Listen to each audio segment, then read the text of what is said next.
And now, Inner View presents Pink Floyd. Good evening, everybody. I'm Jim Ladd. Tonight, we present part one of a very rare and exclusive four-part inner view of one of rock and roll's most original and progressive bands. Even in this, one of their earliest recordings done in 1967, their unmistakable style and approach can be heard. It is merely an echo of what we have now come to know as Pink Floyd.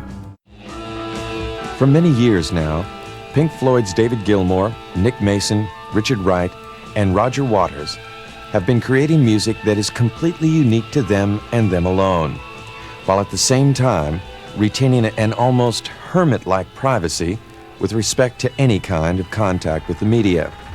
But tonight, Inner View will bring to national radio for the first time David Gilmour, lead guitar and vocalist of Pink Floyd.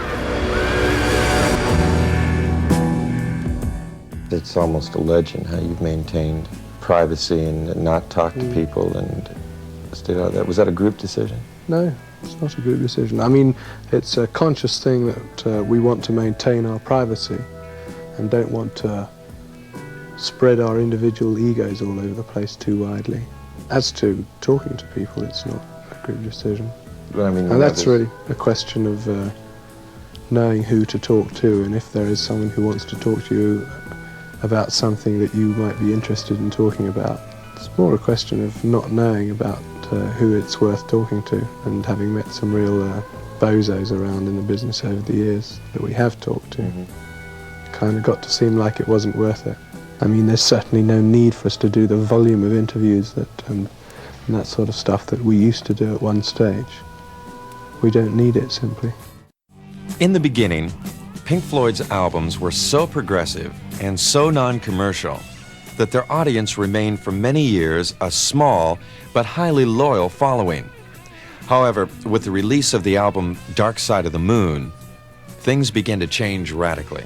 Did you feel when Dark Side hit that all of a sudden you were being swept now into the big machine, and all of a sudden it was like, well, hey, Pink Floyd, hey, how are you guys, you know? Welcome to money.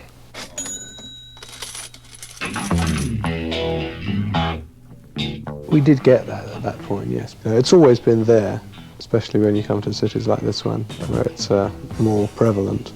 But we've always tried to avoid it, you know.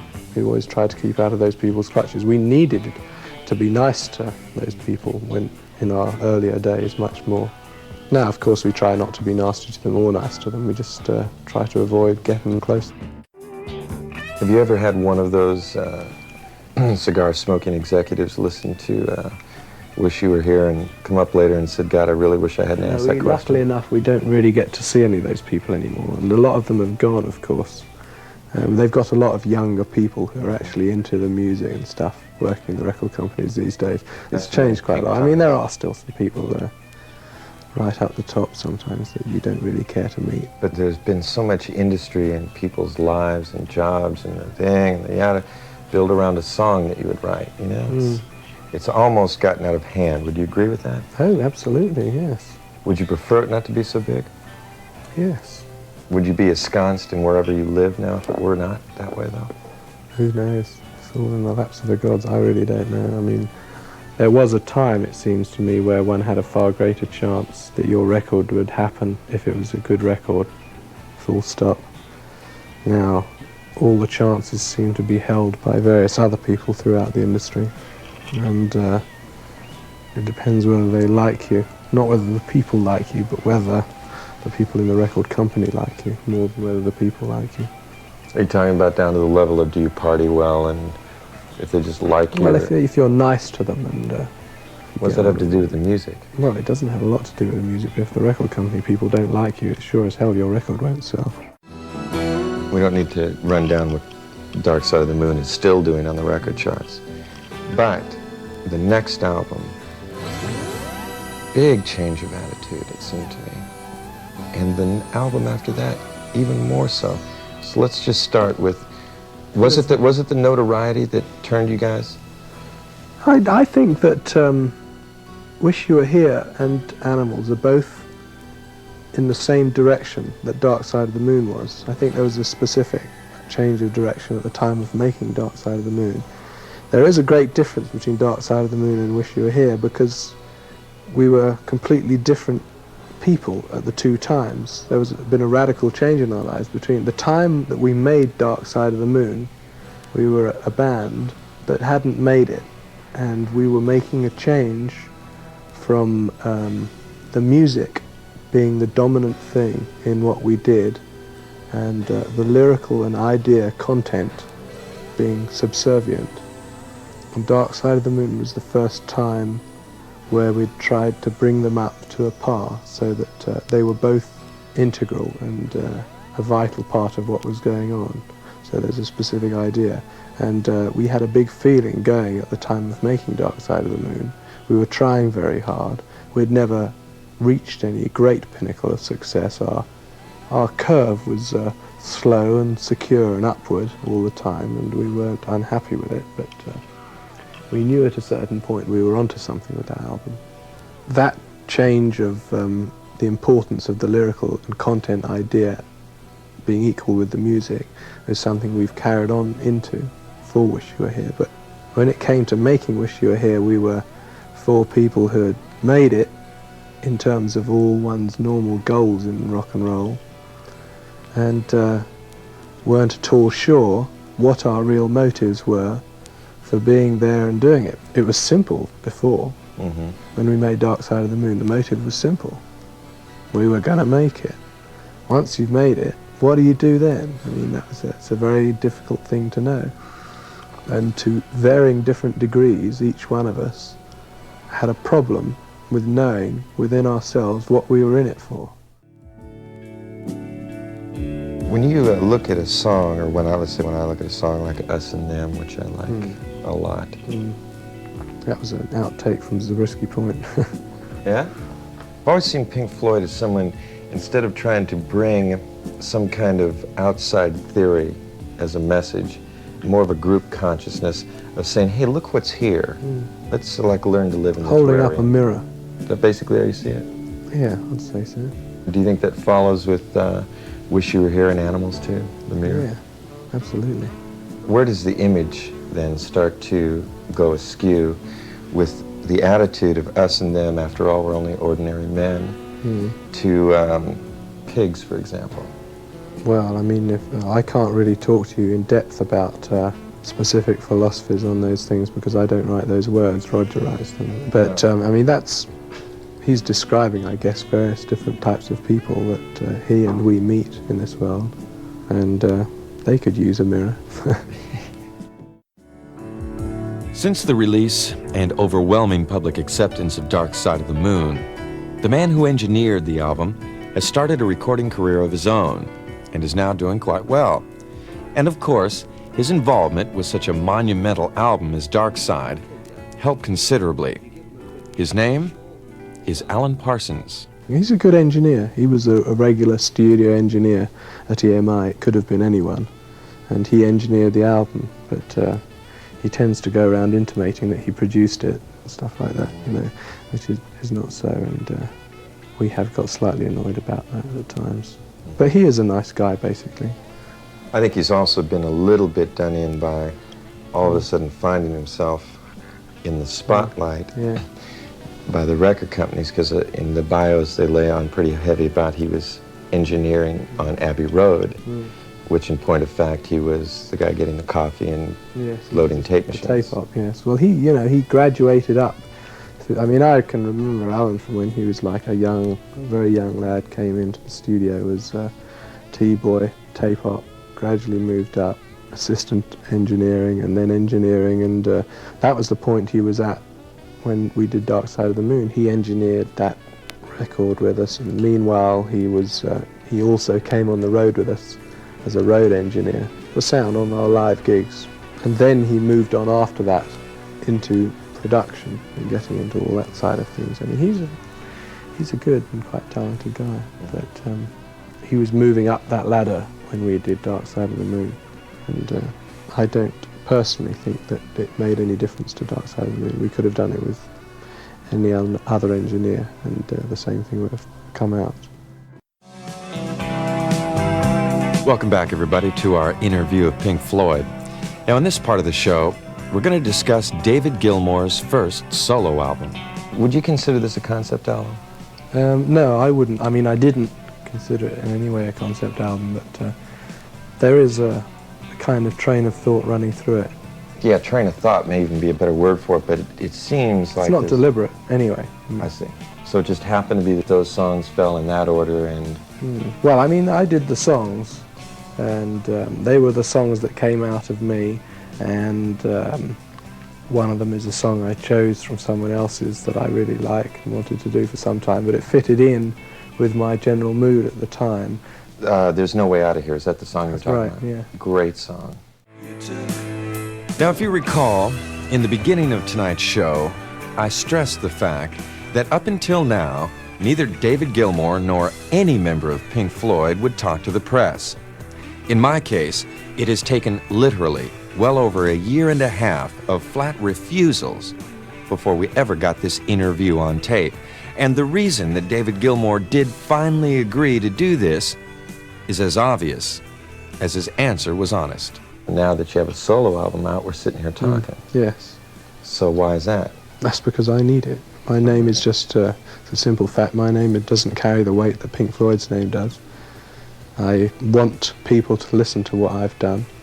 I'm damned if I'm going to sit around in a few months' time and say, well, I didn't make it, and I didn't go and do any publicity for it. No one heard it. It was still a good album, but no one heard it. You know, I'm not going to give myself that excuse. When an artist decides to step out and make his first solo album, it is, and especially in this case, a giant undertaking. It involves putting his name on the line, directly and without the support or umbrella of a group. Now, for this reason, it's sometimes nice to include old friends for the first venture. And for David Gilmour, that meant Rick Wills and Willie Wilson. Rick and Willie are friends of mine, who I was in a band with when I was 18, 19, I don't know, pretty young. And they've been friends of mine since I was about 14 or 15, I guess. And they were part of the motivation that actually got me together into the studio to work on it. Oh, yeah? And I mean, I knew that I would be working with them before. Well, you sound like you had to be talked into this. Was this... In theory, I wanted to do it. I wanted to get down to doing it at some point, but I put it off a few times. I mean, there were opportunities that I could have taken to start it up in the last 2 years, but this is the first time I've actually done it, and it took a little nudging from my wife and Rick and Willie and various other people to get me to actually go in and start. It was quite silly on my part, really, because I could have and probably should have done it a bit earlier, but the first day I got in there and I started to work on it with these guys, I realised it was silly, and I mean, the whole thing evaporated. All the nervousness about starting evaporated completely. Where does the nervousness come from when you say, geez, I want to do Well, I solo? suppose it's because one is in a protected situation in a group. There's four of you to take the blame and the credit, and you can lean on other people a little bit. So Far Away. Right. Did you write that? Yeah. I thought that was a very touching song. It's a short moment in my life when I felt pretty desperate, I suppose. And I had doubts as to whether or not to put it on and to use it, because it felt a little too close to me and too personal, and that's a nervy thing to do. I mean, that's one of the things I found it hard to do, but I know I've worked with other people, and they've played me their demo songs, for example, and there's been one or two of these sort of songs that have been like that, very close, personal. And I've said, we should do this, and they say, no, I can't do it, and we haven't done it. And the whole album at the end has felt to me like they left something out that they should have put in there, and it's not anything for them to worry about, and no one else is going to think the worse of you for it. I always appreciate this with the people who can do it. I think John Lennon's Bless You Yes. is a great example. I mean, John Lennon is a great example of someone who does do it, and Paul McCartney is a great example of someone who doesn't. And Paul McCartney always seemed like a guy who was frightened of exactly that, of letting anything of his true self out, which is a shame, because there probably is a true self in there somewhere. Why is this like such an important thing? 'Cause it's not just for you, but I mean, it seems like almost every musician wants to do his definitive solo album. Is it pure ego, or is it there like a structure you can't really emote in when you're with a band? No, it's ego, largely. I mean, everyone in the world wants at some point to stand up and say, this is me. And in a business, if you like, where you're doing that, where I've been standing up for 10 years saying this is me, but it's not all me, you know. I mean, when you actually do stand up and be that partly, and never change into that position where once in a while you take it entirely on yourself, it's kind of odd. I mean, You've always stood up and said, this is me and, or this is me with. And yes. You take the protection and you use that protection. It's nice to have it and have other people to lean on and work with, and I think it's a very good thing. It works very well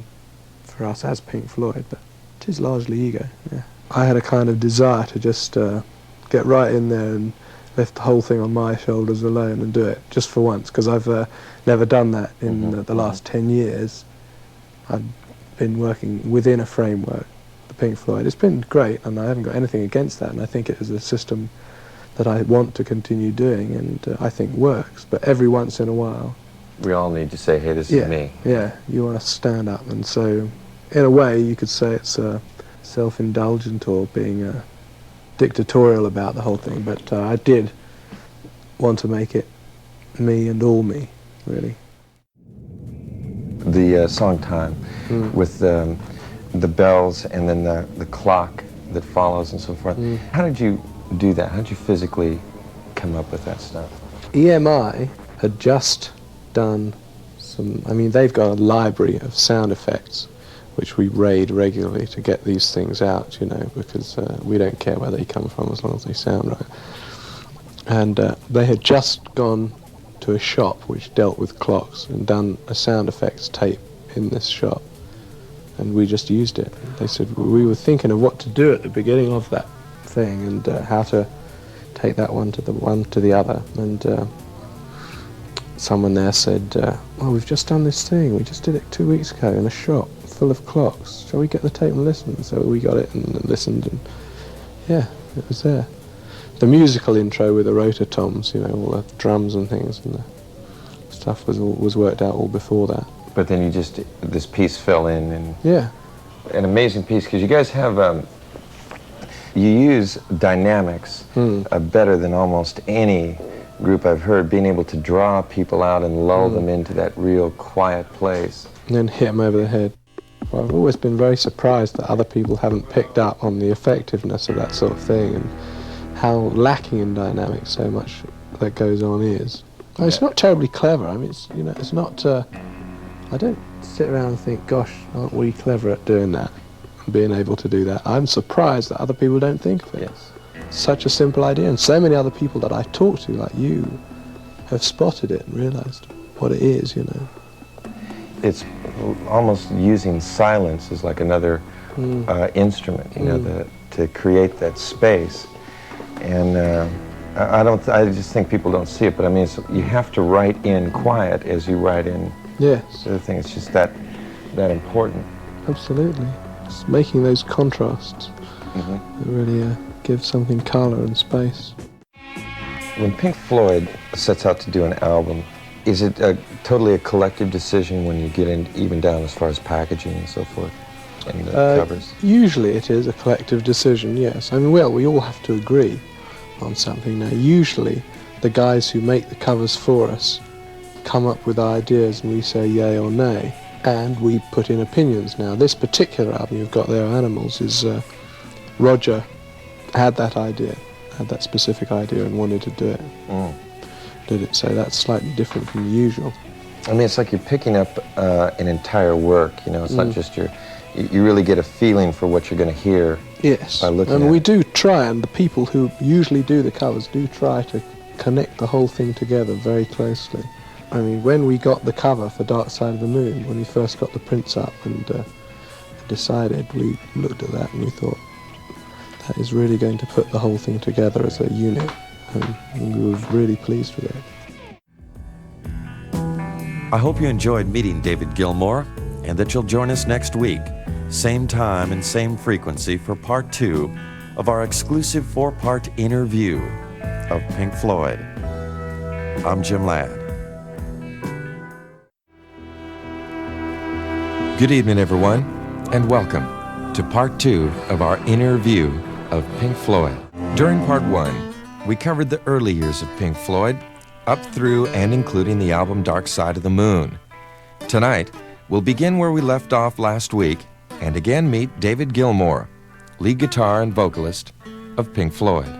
When we made Dark Side of the Moon, the motive was simple. We were going to make it. Once you've made it, what do you do then? I mean, that's a very difficult thing to know. And to varying different degrees, each one of us had a problem with knowing within ourselves what we were in it for.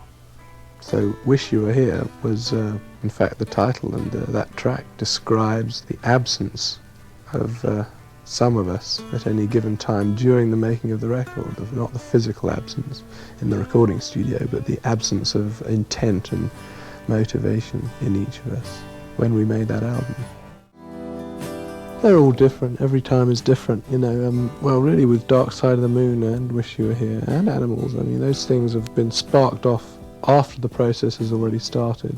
Now, Dark Side of the Moon had already started the process of getting lots of pieces of music together. It started pretty early on in that process, the idea of turning it all into one idea like that.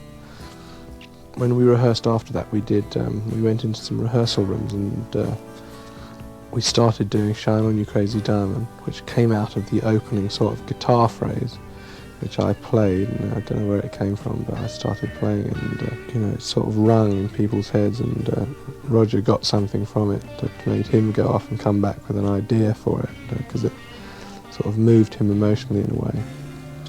We carried on to work through that and wrote that Shine On You Crazy Diamond as a piece. Now, when you guys came here, well, not last time, but the time before, is where you had that huge thing with Chief Davis, who is now... Wonderful Chief Davis, who's just failed as running for governor or something, hasn't he? Yes. How much were you affected by that? We were very, very angry. I mean, I think Roger nearly refused to go on for the second half. In fact, they didn't do it nearly as bad the second night, because we wouldn't have gone on. We said, you let them people in, I mean, you know, if you hold our show up by 2 hours again tonight, we're not doing it, we won't carry on. The problem that David is referring to is an incident that happened here in Los Angeles during a Pink Floyd tour a few years ago, in which the former police chief, Ed Davis, tried and failed to save the world from the evils of marijuana smoking and Pink Floyd, a combination which that cretin is, of course, dead set against. And what came of it all was that a lot of music lovers were arrested, hassled, and beaten, and Chief Ed Davis got his face all over the news. And the last time we were here, we played Anaheim, which is supposedly the heaviest spot in California for that sort of thing, but we had no trouble there whatsoever. Yeah, Orange County. There's a lot of stoners there, but the power structure is still, what it is, and it was very hard. So, did you have to have a confrontation with these people? Did your manager do it? Yes, him and Jim. And do you remember what went down or what they told you? I don't actually remember specifically. I know there was an enormous stink, and we were, in fact, suing the police department. Did they actually search you or try to search the band? No, didn't hassle us at all, except trying to get in the building. I mean, there were guys there. When I was walking into that building, there were 2 other guys walking along fairly close to me.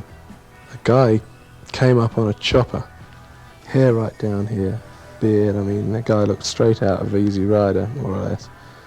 He jumped off and flashed his card to people. I mean, I couldn't believe it. I've never seen anything like that in my life. A guy looking like Dennis Hopper in Easy Rider, jumping out and searching people, and another guy coming up to help him was the same. I remember Roger got in a complete state of fury when these guys didn't want to let him in at the gate and stuff, and he gave him such a hard time that eventually when he did come through in his car, he went all the way from around the far side, all the way along that road, doing a chicane in the car all the way right across the road at about 50 miles an hour in that little parking lot, because because he was just so frustrated and angry. He wanted those guys to pick him up and arrest him, to blow the show out. I nearly had a fight with a guy on the back door there because he wouldn't let me in, and I was so pent up with the whole thing already that just because a guy wanted my identification to get in and didn't recognise me, I completely lost my temper and was about to beat him up, you know. I mean, if I'd have tried, I'd have lost because he was far bigger than me. And, you know, he apologised to me and I apologised to him later. But those sort of things do create terrible things within you. The stuff they created in me and the stuff they obviously created in Roger and in the rest of us must have been created in all of the audience too. And that cannot be anything but damaging. It's a terrible thing. Even more so if you're one of the people that were taken away in a paddy wagon. Yeah, just for having a joint. Does it bother you that the audience would tend to be a good percentage of them high? No, it doesn't bother me. I mean, it does, you know, you do get some sort of heightened perception, supposedly, smoking dope and listening to... I mean, what it does, it seems to me, is it just gives you more concentration in one area. You one track very much, don't you? You can get right into it. You can get into the same thing if you're wearing headphones and listening to it without it, because there's so much there that the whole rest of the world is cut off from you, and even if people are shouting at you, you don't hear it and stuff, you know. It gets it that close to you if you're stoned. Drugs been a big influence for Pink Floyd? Motivating factor? Never? Not really, I don't think. I wouldn't say so. I wouldn't say that they have influenced any of the particular things that one would think they had influenced. I mean, like making stuff like the earlier Source Full of Secrets, Set the Controls of the Heart of the Sun. Absolutely not. Nothing around at all really at that time. The odd joint perhaps, but really? Mostly alcohol. That's one thing that's always amazed me about English bands, because culturally they are much more prone to drink than they are anything else. But the earlier albums especially seems like that there was a lot of LSD that went around sometime or another.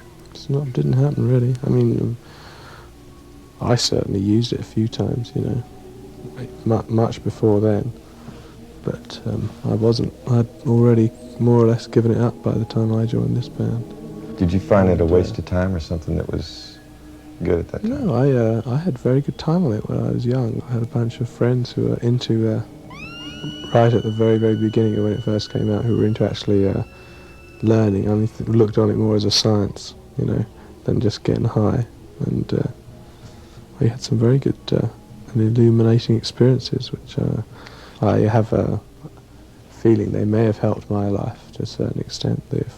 What we went through were kind of personal therapy sessions between 2 or 3 people on it, you know. But I mean, I certainly don't think it had any influence on us at our early stages. I don't think, for example, that Roger's ever used it in his life, as far as I know. I mean, Nick either. I know Rick and I have a few times, but I mean, very, very. And none lately, or? No, I mean, I haven't used it for 10 years. I shouldn't think. I mean. So acid, mescaline, any of the psychedelics have not really affected Pink Floyd? I would say their influence on Pink Floyd after Syd Barrett is negligible, non-existent. It's absolutely not necessary to anyone. I mean, I don't think that it has helped many people achieve anything. Maybe it has helped some people, but and if it has helped them, then the help it gives them should be achieved quite well. Whenever it's achieved, that effect could last on them without them having to do the same thing again. I certainly don't think it improves most people who work under the influence of anything like that, or anything else, any other drug you care to mention. I think most people's performances of any sort under the influence of most drugs is only better in their minds. Animals, again, is a new phase because it's knowing. We knew, and we then had got over that phase, And without wanting what we wanted when we made Dark Side of the Moon, and with knowing what we didn't know when we made Wish You Were Here, we then made Animals, knowing that we were in it because we liked doing it, we had something to do and say, and we liked making this music.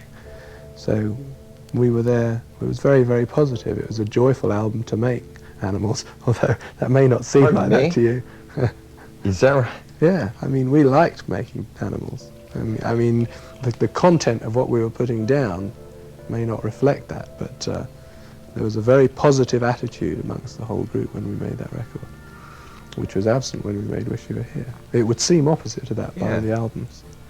I detect, although now you say it was joyful though, I detect some real cynicism coming from Pink Floyd now. Yeah, in there these is a last lot of two. cynicism in there about the world and what goes on around us, absolutely. But that doesn't affect the fact that we could make that record from where we stood, being positive about it and enjoying the making of it. There was a huge attitude change from someone who would write, let's say, Brain Damage with all you touch and all that you feel and all of that, into, I mean, really putting somebody in the dirt, because, I mean, the three individuals on Animals that are looked at, you know, in society, it's not quite as loving of a way, let's say, maybe more realistic of a way. What changed that?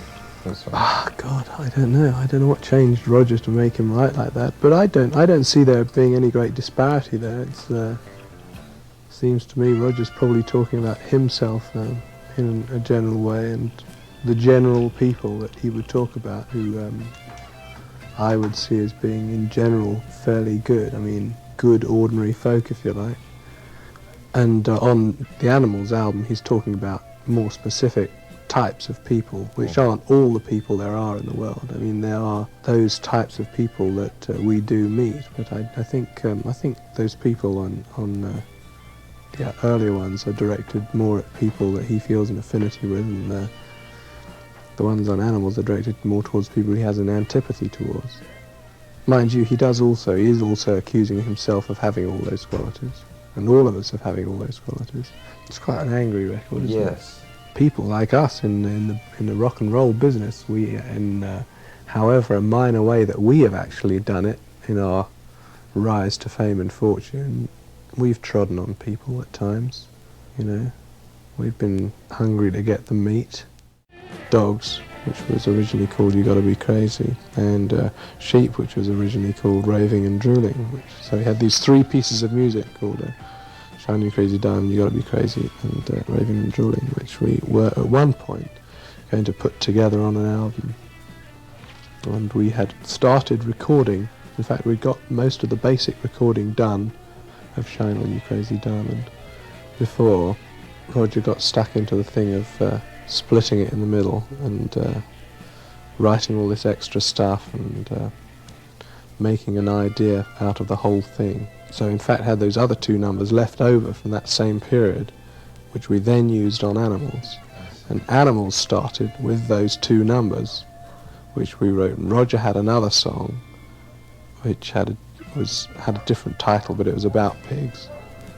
And having written Pigs, he then looked again at the songs Raving and Drooling and You Gotta Be Crazy, and realised how close they were to an Animals concept, and came up with an Animals concept. And then, having already recorded most of Dogs, or You Gotta Be Crazy, and most of Raving and Drooling, and he then changed the lyrics slightly here and there and tailored it in more, and we then did some extra bits and effects and stuff to change it all into that concept, whereas we'd already got like 2/3 of the way through that album before that concept about it came. Oh, I see. And we could turn it all into that. And you realise that you want to do that whole concept or that whole idea, put that theme into it, and you realise that stuff you've already got there is so close to that that all you've got to do is change the odd little word around in it here and there,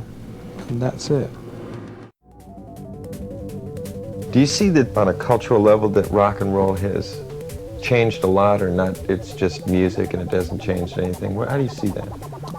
No, I think it's just music, isn't it? Music is good or bad, and the rest of the definitions. I think there's a lot of terrible stuff around at the moment myself. There are some good things too, but the hard, heavy rock seems to have lost the melody that the early heavy rock had. I mean, the really early rock and roll definitely had some melody and stuff to it as well at the same time. And now a lot of it is real powerhouse stuff that, I mean, I may be getting too old for it, but I certainly don't understand what it's about. How loud can you get? Yeah. It's not how loud you can get, but how loud you stay all the time, and I don't know, it's just bash, bash, bash, musically as well as in just pure volume. But you don't see that or do you see that the messages, the lyrics, the feeling, any of that has changed attitudes and ideas? Very hard to tell, actually. I wouldn't be terribly sure about it. I hope so.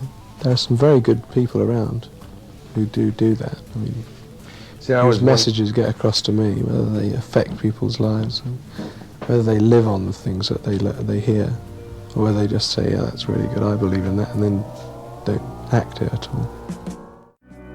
Despite the huge sales and concert success that Pink Floyd has enjoyed with these last 3 albums, the primary interest of David Gilmour lies, as it should, in the musical rather than the statistical aspects of Pink Floyd. In my opinion, Pink Floyd has always attracted an audience who are prone to listen much more intently and in-depth than many other bands will ever realize. But to David Gilmour, this was not something that he could or would agree with. There are going to be, however small the percentage you want to say is, a certain percentage of people who will put that on one night, put on some headphones and go, yeah, that happened to me. Yeah, absolutely they will, yeah. I think that changes their life. Yeah, maybe it changes their life. I don't know, I mean, what changes their life? The fact they can say, well, that happened to me, or the fact they can say, well, someone else had that same experience as me, or, I don't know, maybe a kind of release for them. I don't know what else it would do. What are you, if you're not trying to get some kind of reaction out of someone? Well, I guess I am trying to get some kind I guess of you reaction are. out of someone, but, I mean, it pleases me when they do hear and understand what I'm trying to get at in some of the things that I put down, obviously. But I don't know what sort of a lasting change that will make on people's lives. Well, I'm not saying that they're going to go out and, join a religious sect or something. But, Heaven knows, that's not what I'm after. but is that why you're so reticent about accepting any of that responsibility? Are you afraid that that's going to happen? No, I think that if people were affected by a lot of the stuff that we have put out in the past few years, they couldn't do anything but good. If they were, I don't know how much it happens. But you seem to be so... But on the other hand, there are all sorts of other people around, and that if people took up what they wrote about, the world would be a worse place. Look at the Rolling Stones. I mean, you wouldn't want everyone to become like the personas that Mick Jagger adopts in half of his songs, would you? Would you want someone to assume the persona of dogs, for example? Oh no, that's like I said, it's holding up a mirror, isn't it? It's a different thing. It's beware of rather than advocation, isn't it? But rock and roll, I mean, if there's a Rolling Stones writing about Goat's Head Soup, there's a Pink Floyd writing about Breathe, or there was a Beatles, it's the balance there. I think what rock and roll has done on the level of information, let's say, is to say, rather than here is the plan, let's look at all the plans. Mm-hmm. Good, bad, and different, let's just look at them first. Sure. Do you think that's been a good thing? I think that's a good thing, in principle, yes. But I don't know if someone hearing a song which takes, for example, women as sex objects, which a lot do, whether the people listening to that or the intention of the people making it is to illuminate people. Doesn't seem to me that it is a lot of the times. It's kind of a celebration of it. That's only one particular example, and that's one of the most obvious ones, isn't it? Oh yeah, that is. My attitude is in having to play people's music and having to try to play even the music I don't like or don't agree with, is that you put it out and someone else has to make the decision of good and bad. Yes, absolutely, yes. I'm not saying they shouldn't put it out. It's a free country, one hopes. Is it? Semi. Well, I don't know. Semi-free. Well, I've enjoyed having you up here. For sure, I'm glad that I've gotten a chance to meet you after listening to your music for so long, Well, thank you very much, and good night.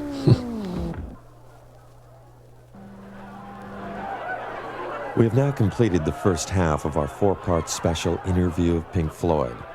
I hope you've enjoyed meeting David Gilmour, and I'd like to take the time now to thank him for joining us during these last 2 weeks. Next week, we'll meet Roger Waters, who will be our guest for parts 3 and 4 of our interview special as we bring you a song-by-song discussion of Pink Floyd's album, The Wall. I hope you hear us next week, same time and same frequency, for part 3 of our special 4-part interview of Pink Floyd.